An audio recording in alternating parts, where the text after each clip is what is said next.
So today I would like to offer you loving kindness meditation, or Metta Bhavana. We can call it compassionate meditation also. So Metta Sutra, the sutta which is dedicated to how to spread our loving kindness, as Dr. Chris Berlins reminds us, as a mother protect his only child as her only one eye, we should spread our loving kindness for all the human beings, all the living beings, include all the deities, seen, unseen, big, small, powerful, powerless, whoever, even the beings inside the wombs who are still on the process of being born. We should spread our loving kindness toward them. So loving kindness is very special in Buddhist training. There was a story, I would like to share a story. One day, the Buddha gave a sermon for monastic monks regarding the thunderball, the iron thunderball, which is heated.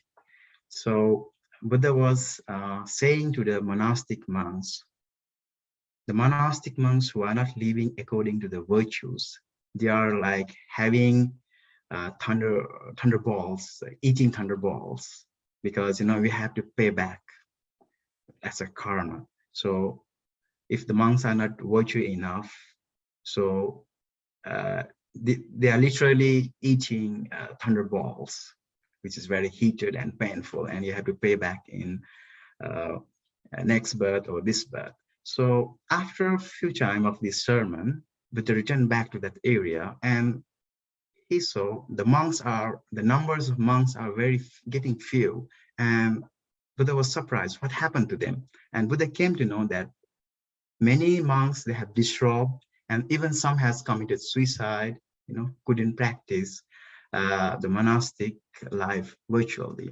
So Buddha gave them a very short way to practice monastic life. Buddha says, you don't need to follow all the 211 rules, but just on one rule is quite enough. So that one rule is spread metta. So practicing whole Buddhist teaching is equal to practicing loving kindness. So he has brought his whole teaching into one single word, loving kindness. So it's very special for us to practice. So it is a practice in two different ways. One in meditation way and another in the day-to-day life. So today we are going to practice how to practice loving kindness in a meditation way. So I would like to share some bit about why do we need loving kindness, because we all as a human being, even other creatures, even your pets, they are craving for love. They are very too much keen. They are urging, they are seeking love. Why? So this is a very fundamental question. We all seeking love from each others. That's our very, very fundamental. I think one of why we are seeking love is maybe we are healing something. Maybe there are some wounds we have created by ourselves, meanwhile in our life. So why need we loving kindness? Because we all are actually wounded birds. We have been wounded from many different ways, from ourselves and even from the people around us. One of my meditation teacher used to say that whenever there is two person, there's always possibility to become six persons. So I'll give you a puzzle on this Halloween day. Can you solve this puzzle? Whenever there is two person, there is always six, probably to be a six persons. So it's a puzzle for you, how two person become six.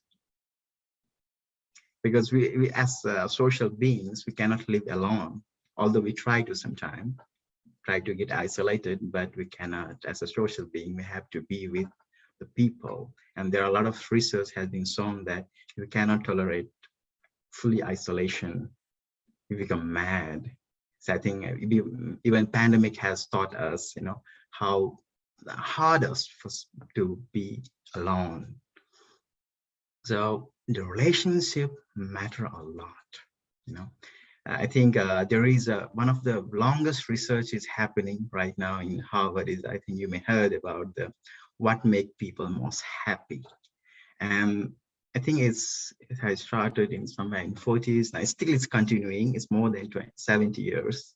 So on and on this in this experiment, the one single cause is continuing. What is that? Is happy, healthy, qualitative relationships.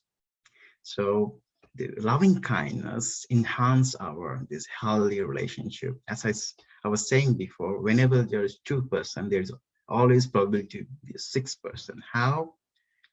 This is how I will solve this puzzle. Okay.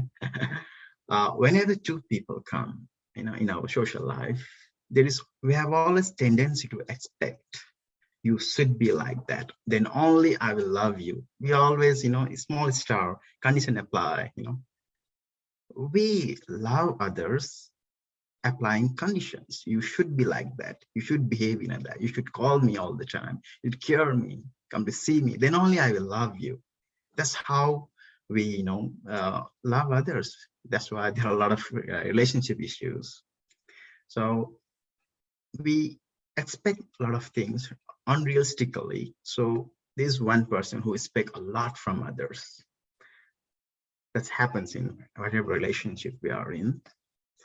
And another one is we expect from our own selves too, from since childhood, maybe we had a lot of dreams to acquire degrees, to have a good life, good marriage life, good economic life, healthy life. But, ironically or unfortunately, we are not able to fulfill all our dreams. I think I'm seeing a lot of our friends, Dharma friends at the age, I think above 50s or 60s. So I would like to ask you that have you fulfilled your all dreams which you had in your childhood? Did you? Couldn't. We cannot, because there are a lot of things should be there to fulfill all those wishes, but we cannot fulfill all our dreams. So what happened? The third person, you, and the third person, me, who is a very wounded person, wounded bird, we get wounded, although we want to live according to our loved ones' wish, we cannot. There are a lot of problems, physical, mental, social, economical, even political. We are not static. So we have to be changed. We cannot stay in the same framework.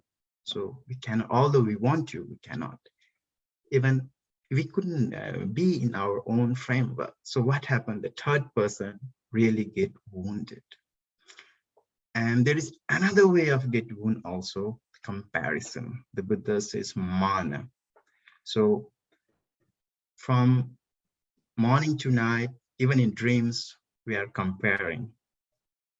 We are just like having a scale. Okay, when you have a scale, what do? Is to measure, compare.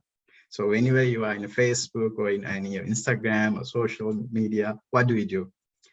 Whenever you see your friend's picture, or status, what do? We compare, am I better or he is better? Or we are equal. So there is always three probabilities: superior, inferior, or equal.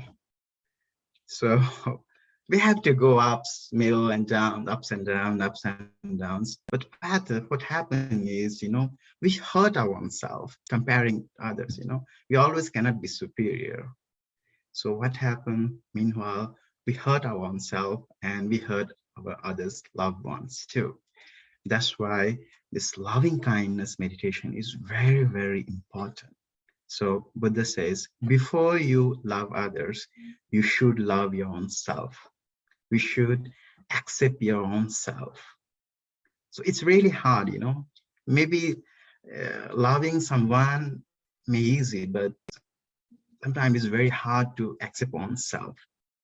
So today we are going to learn how to accept our own self, how to spread loving kindness to ourselves first, and then we will gradually spread to our loved one, close one, maybe your mother, parents, mother, father, siblings, your teachers, or your good friends, and then the neutral, with whom you don't have any emotions attachment. Then we will spread our loving kindness to the people who has brought a lot of trouble in your life, whom we say enemy.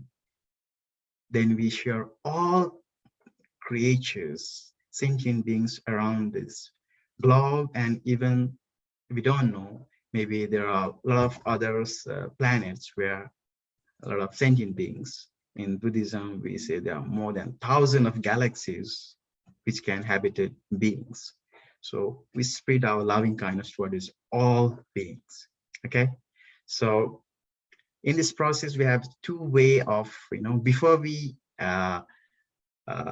spread loving kindness. First of all, we are going to forgive ourselves, ask apology, and forgive ourselves. Okay. Okay. In Metta meditation, Buddha gave another analogy example. It's easy to spread loving kindness toward our loved ones with whom we are very close, but it is really hard to spread loving kindness toward the people who brought trouble to you, whom we call enemy. So Buddha gave one story. Imagine if you are walking in the desert, that there is no plants or water. So if you are thirsty and you haven't had any water, drop of water for nearly 2 days, so if you find the water, what we do? Instantly try to drink it, grab it and drink it. Imagine the water is full of leaves and sometimes dirt. What do we do? Chris Bowling, what do you do? You're so thirsty, but you found water, small pond or small vessel, and what do you do? I think the impulse for me would be to spit it back out if it's full of leaves and dirt and sand. Yeah, exactly. Buddha also says same thing, that if there is leaves or sand, we try to drink, you filter it, or remove all these dirt from the water, and we drink it because we need the water to survive. So even in the people who brought trouble to us, there are good qualities. But what happened when we break ups in the relationship? We only try to focus our entire focus onto their negative qualities. Suppose if we had a relationship for 365 days, so unfortunately there was one day there was something bad thing happened which we don't like. So what we do, we forget whole 364 days, good positive days, and we just focus on just one bad day, just only one negative point. So there are a lot of positive things in people. We all want to be happy. We all want to be loved, accepted, appreciated. So when we are angry, when we are in trouble in relationships, we try to kiss the tom nails instead of beautiful flowers, colorful flowers. So we forget those flowers. So Buddha asks us to see those flowers instead of those thorns.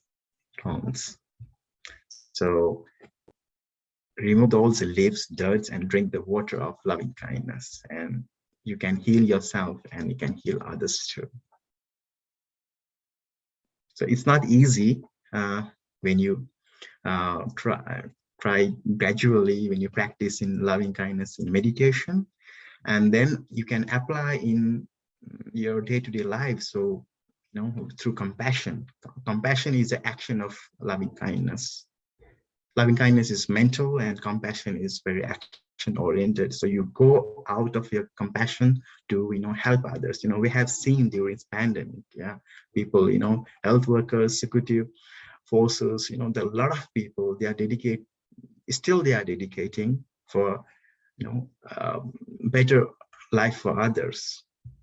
So we can see a lot of people, bodhisattvas, they are coming out of compassion and loving kindness to help others.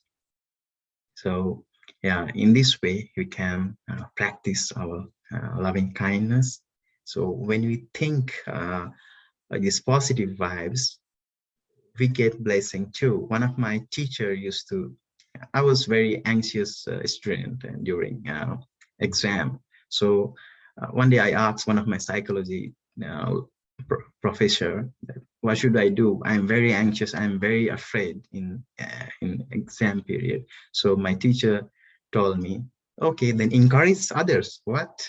I'm so afraid. I'm so anxious, nervous during exam period, and how I can, motivate others. But I gave a try, before the exam, entering to the examination hall. Uh, I could go just 1 hour before the exam start and try to encourage others. Don't worry, guys. The exam will be very easy, so no worries. Everything will come according to the syllabus, and no need to be worried. Everything will be easy. Then after a while, after a few minutes, my anxiety, my fear level of fear went down. So yeah, so two things cannot stand at one point, at one moment. So positive will always, suppress the negativity. So if you spread loving kindness, you think a loving kindness way, so all the hatred will, calm down. So this is the psychology behind the practice of loving kindness. So I think you might had a good session today. So thank you so much, Dr. Chris Welling, for having me today evening. And if there is any question, you may ask right now. So floor is open for the question.